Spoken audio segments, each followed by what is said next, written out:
Tosca apresenta O Dragão do Norte. Escrito, narrado e produzido por Rodrigo Espírito Santo.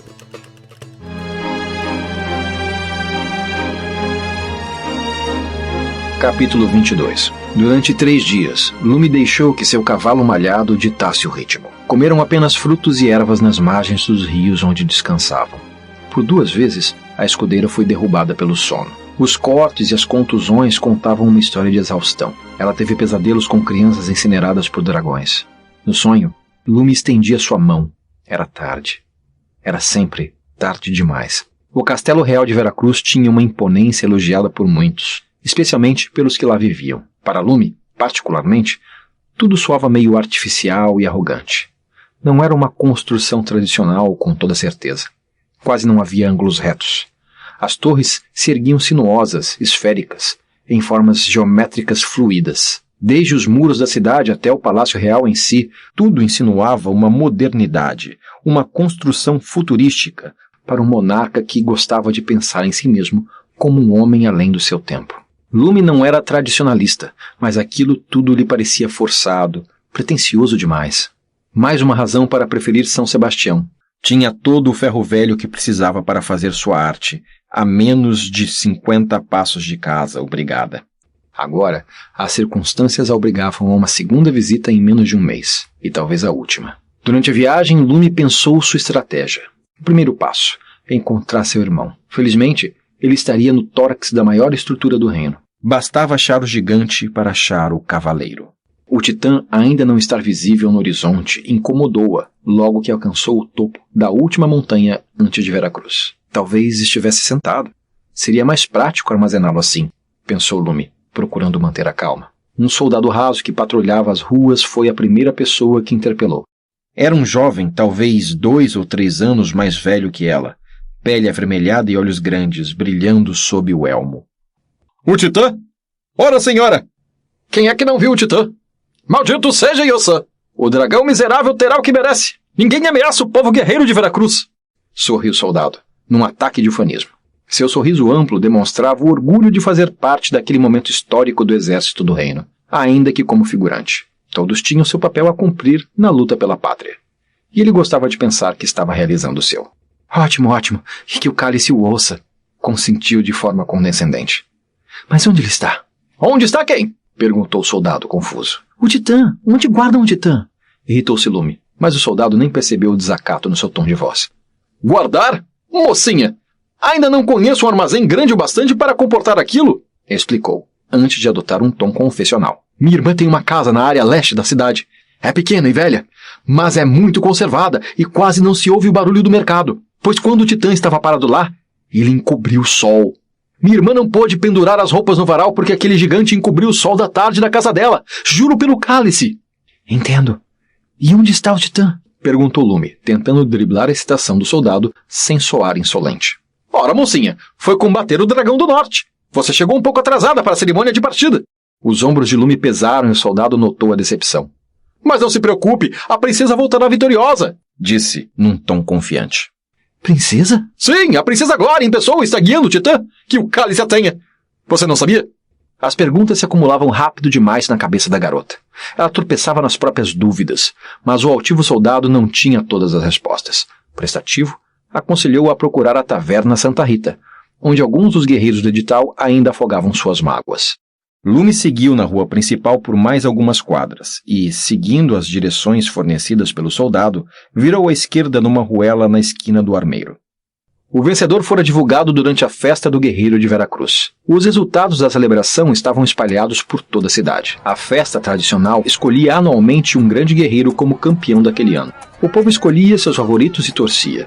Na noite da apresentação, eles traziam suas mais esplendorosas armaduras, polidas à exaustão.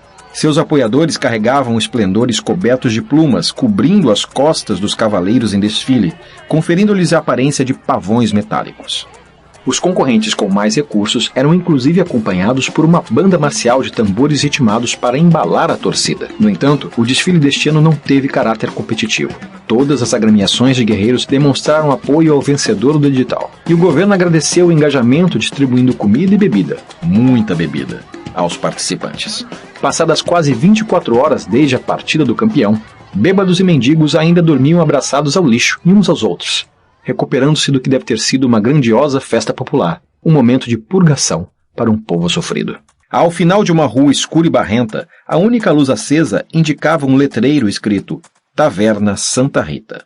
Lume apeou do cavalo e abriu a porta. O clima de fim de festa era ainda mais prevalente no interior do estabelecimento. Lume não via tantos corpos jogados sobre as mesas desde sua fuga de Ouro Negro, marcada a ferro e fogo na mente da escudeira.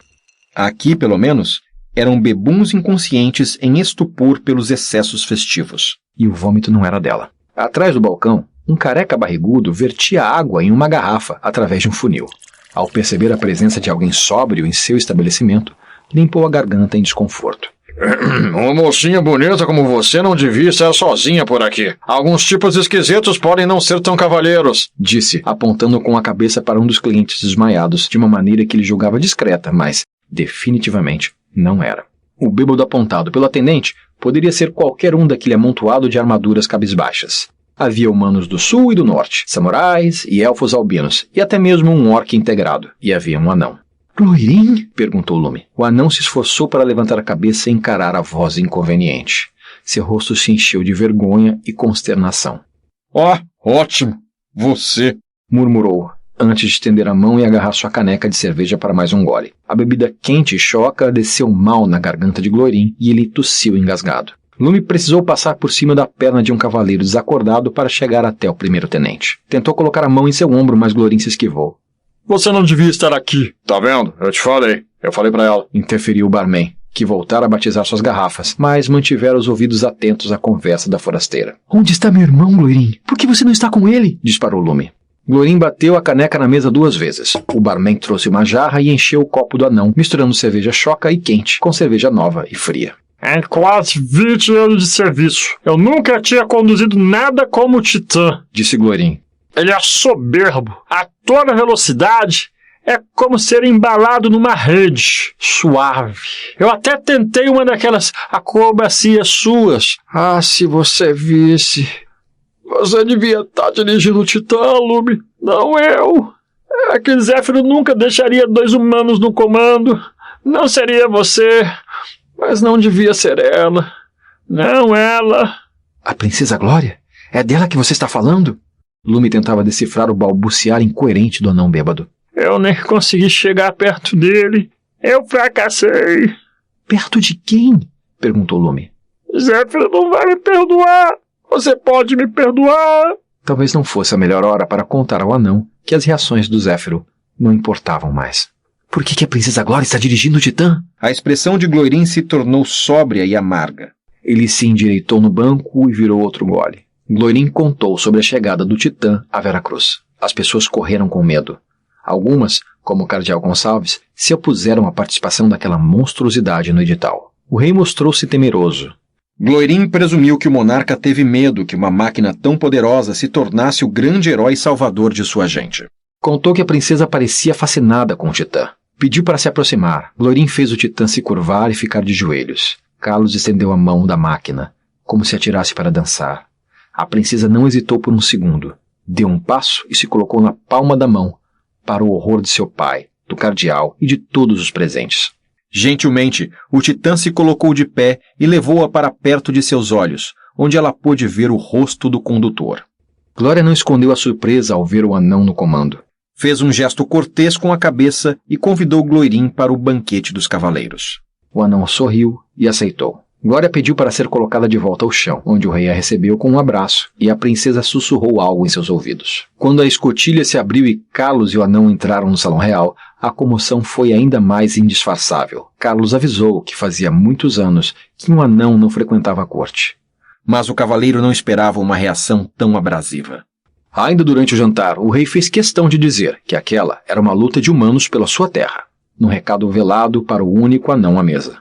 Depois do banquete, quando já estavam recolhidos em seus aposentos, Carlos foi chamado à sala do rei e voltou de lá com a notícia de que o monarca lhe concederia o edital se sua filha conduzisse o Titã. Gloirin tentou argumentar. Falou da falta de experiência da princesa, do perigo que isso representaria para a vida deles e de todos no reino, mas Carlos parecia enfeitiçado.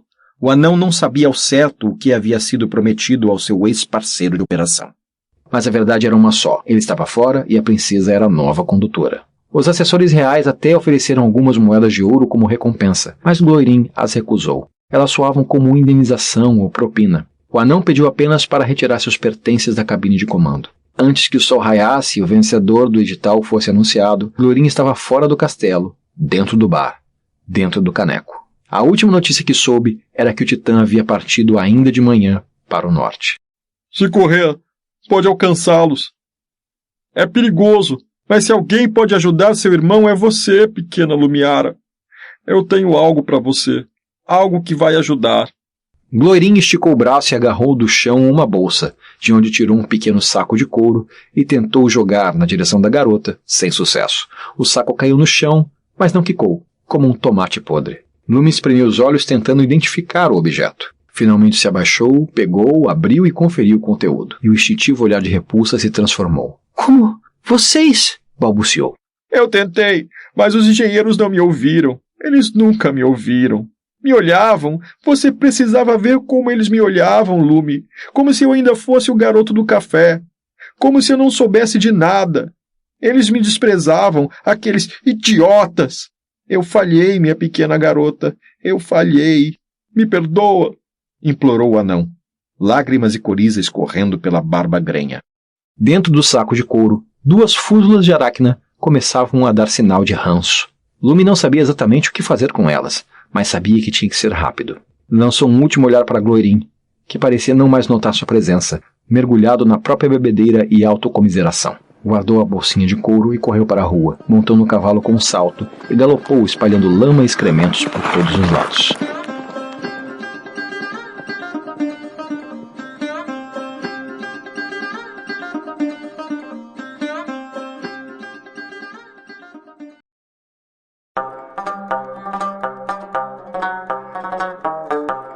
Capítulo 23. Glória não demorou para aprender os comandos do Titã. Ela já havia operado couraçados antes na Britânia. As pequenas adaptações necessárias só lhe exigiram algumas horas. Poucas horas depois da partida, já se sentia indestrutível. Antes de confrontar Yossam, a princesa insistiu que Carlos golpeasse um moinho de vento. Queria testemunhar a força da espada. Carlos podia imaginar o que se passava na cabeça do Titã. Enquanto Lume conduzia couraçados como quem brinca com um boneco grande, Glória deleitava-se com a sensação de poder. A princesa percebeu as cinzas cobrindo o horizonte e colocou a máquina para correr. A caldeira, logo abaixo da cabine de Carlos, emanava calor. Velocidade máxima. O Titã atravessou um vale inteiro com um salto e parou com uma frenagem súbita. Seus pés abriram 2 valas no topo do morro. Não estivesse devidamente preso à sua cadeira, Carlos teria sido arremessado contra o painel de controle à sua frente. Recobrado do impacto, abriu o comunicador. Alteza, precisamos ter mais cuidado. Não podemos danificar o equipamento, disse, escolhendo as palavras para não soar insolente. A falta de resposta fez com que decidisse usar uma nova aproximação. Vossa Alteza está bem? Algum problema nos comandos de velocidade? Vossa Alteza? Nada. Carlos estava decididamente preocupado. Talvez ela tivesse batido a cabeça. O cavaleiro soltou o cinto e subiu a escada até a cabine superior. Alteza, me perdoe, mas eu precisava ter certeza que estava tudo, disse, ainda na escada. Glória estava imóvel, pálida e boquiaberta. Das coisas que Carlos jamais seria capaz de apagar de sua mente, 2 lhe foram apresentadas naquele momento. A primeira foi Yossam. O cavaleiro pensou se tratar de uma montanha. Então, a montanha se mexeu e abriu as asas, que pareciam ocupar todo o campo de visão de Carlos. E o rio negro que corria sinuoso pelo vale não era um rio, era a cauda do dragão. Yossam ergueu a cabeça, do tamanho de um castelo. Num gesto lento, sua boca se abriu e explodiu como a erupção de uma dúzia de vulcões. O dragão deitou o inferno que cuspia sobre o vilarejo de Santana aos seus pés. Daquela distância, não era possível ouvir os gritos das vítimas. Apenas o som ensurdecedor da gigantesca língua de fogo varrendo da esquerda para a direita. Nada sobreviveu. Santana agora era terra arrasada, queimando e emanando fumaça. Yossam bateu suas asas e criou um tufão, empurrando fumaça e cinzas para a atmosfera. A massa negra de morte e fósseis carbonizados deslizou pelos céus em direção ao Titã. A nuvem já cobria a luz do sol quando Glória saiu de seu transe de horror com um grito que também trouxe Carlos de volta à razão. Glória começou a bater no painel de controle de forma histérica e desordenada. Não, não, não, murmurava. Assim não, assim não! O que você está fazendo? Perguntou Carlos, deixando de lado os pronomes de tratamento. O que você pensa que está fazendo? Não era para ser desse jeito! Não era para ser desse jeito! Respondeu Glória, com as mãos trêmulas. Carlos não tinha tempo para delírios. Girou a cadeira da princesa e apertou seus ombros com firmeza. Calma! Precisamos manter o foco! Pedia, chacoalhando a princesa, o que só fez com que ela gritasse mais e se debatesse mais. Carlos atravessou um tapa em Glória. A marca dos dedos se fixou no rosto pálido da princesa, olhos focados e loucos. Você bateu em mim? Perguntou. Sabe o que vai acontecer com você em Veracruz? Ameaçou, rosto ardendo. O que você quiser. Se conseguirmos matar o dragão e voltar para casa, eu vou feliz pra guilhotina se você quiser. Mas a gente precisa ter um reino para voltar. Entenda isso. Ninguém mais virá. Somos só nós. Glória balançou a cabeça. Você tem razão. Claro, vamos lá, disse a princesa, com repentina serenidade. Carlos voltou ao seu posto e empunhou a espada do titã. O barulho do metal em movimento chamou a atenção de Yosan. Glória respirou fundo e se lembrou do treinamento na tábua do rei Arthur. Não usar força contra o mais forte. Yosan era pelo menos 20 metros maior que o titã e voava. E cuspia fogo. Era preciso usar um outro tipo de aproximação. Carlos, vou flanquear pela direita, aproveitando a fumaça. Entendido, Alteza, respondeu o cavaleiro, prendendo seu cinto e se preparando para o sinal. O titã começou a se deslocar e logo ganhou velocidade. Dentro da fumaça, Glória esperava usar a falta de visibilidade a seu favor, já que o peso do titã inviabilizava uma aproximação surpresa. Um clarão surgiu em meio às cinzas. Antes que Glória pudesse avisar Carlos, o braço esquerdo do titã já assumia a posição de defesa. Um escudo retrátil se abriu do antebraço como um guarda-chuva de metal, desviando o jato de fogo. O calor das labaredas aumentou a temperatura interior, mas a camada de teia da aracna protegeu a estrutura da máquina. Quando as chamas se dissiparam, Titã e Yosan estavam frente a frente. Agora! Gritou Glória, lutando contra o próprio pavor. O Titã desferiu um golpe de fora para dentro, da direita para a esquerda, na altura do quadril do dragão. A lâmina penetrou o couro e abriu um talho na lateral, derramando uma cascata de sangue viscoso. O dragão urrou uma bola de fogo, obrigando Carlos a erguer a guarda. Glória estava atônita. Quando deu por si, a garra esquerda de Yosan se aproximava veloz. O escudo ainda protegia contra as labaredas. Ela precisou pensar depressa. Evasiva baixa! Gritou, separando as manoplas ao máximo.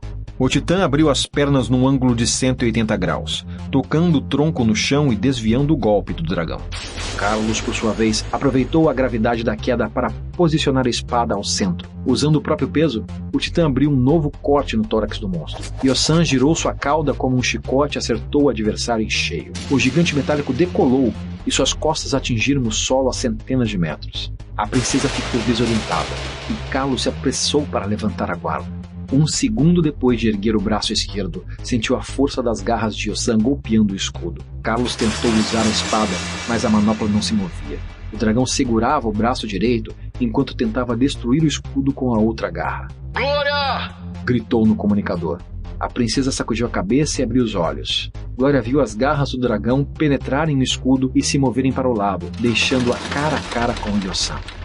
O monstro olhou para ela, indefesa, dentro da cabine. Era um inseto inconveniente. Havia mais curiosidade do que irritação naqueles olhos que preenchiam o horizonte. Yosan não buscava vingança. Não tinha raiva daquela criatura minúscula. Era uma abelha, uma saúva. Sua picada era um desagradável imprevisto. Essa sensação de insignificância disparou todos os instintos de sobrevivência de Glória. Ela puxou as manoplas e apertou seus botões. O titã trouxe os joelhos à altura do peito. Quando Glória soltou os botões, os pés atingiram o corpo do dragão como dois ariete. Yosan perdeu o equilíbrio e teve que soltar os braços do couraçado. Glória não perdeu tempo e colocou o gigante metálico de pé. Carlos agitava sua espada, desferindo golpe sobre golpe. Yosan usava as patas dianteiras para bloquear os ataques. A cada investida, um novo talho sangrento se abria nos braços do dragão. A estratégia era não dar espaço para as chamas e cortar. O dragão continuava a recuar, buscando recuperar o equilíbrio, mas as investidas do gigante comprometiam suas tentativas. De sua cabine, Glória gritava, tomada pelo espírito de luta. O monstro segurou a lâmina da espada com a garra esquerda.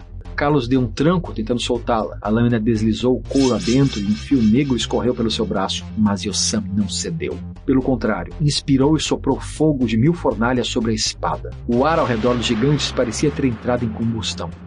Dentro do Titã, respirar tinha se tornado impossível. Carlos continuou puxando a manopla direita, até que ela cedeu completamente e quase acertou o cavaleiro no rosto. Havia algo errado. Os controles do Titãs foram elaborados com maestria. De sua experiência com couraçados menores, os anões sabiam que era importante transmitir a sensação de peso da carga para as manoplas. Dessa forma, o coração do couraçado saberia se o peso estava acima dos limites ou quanta energia seria necessária para lançar uma pedra ou desferir um golpe de espada, por exemplo. No pouco tempo em que esteve no coração do Titã, Carlos já havia dominado esses detalhes. Agora, ele movimentava a manopla como se a espada não tivesse peso algum. Glória, confirme se ele soltou a espada, pediu pelo comunicador. A princesa esticou o pescoço. Ela viu pedaços da espada derretida escorrendo das garras de Yosan. E o que restara do braço direito do Titã. As labaredas do dragão levaram o aço ao ponto de fusão. Sem espada, sem braço. Perdemos a espada! Perdemos todo o braço direito! Repito, o dragão destruiu todo o braço direito! Desesperou-se Glória. Evadir! Evadir! Gritou o cavaleiro, enquanto tentava usar o escudo como alavanca para se distanciar do dragão. Antes que Glória pudesse responder, 2 unhas gigantescas perfuraram o lado esquerdo da cabine de comando, retorcendo metais, quebrando vidros e deformando estruturas. O impacto jogou a princesa no chão, sendo seguido de outros movimentos bruscos. Toda a estrutura começou a estalar e ranger. Cabos de aço se partiam com estampidos. Yosan extraiu a cabeça do Titã como quem rasga um pedaço de papelão. Uma bola de fogo engolfou o que sobrara do gigante. As juntas das pernas atingiram um ponto de fusão e toda a estrutura entrou em colapso. Yosan continuava a destilar seu inferno até que apenas a parte do tórax retorcido sobrou. A última coisa que Carlos viu por um buraco na armadura derretida foi o dragão partindo, cabeça do Titã ainda presa em suas garras, e perdeu os sentidos.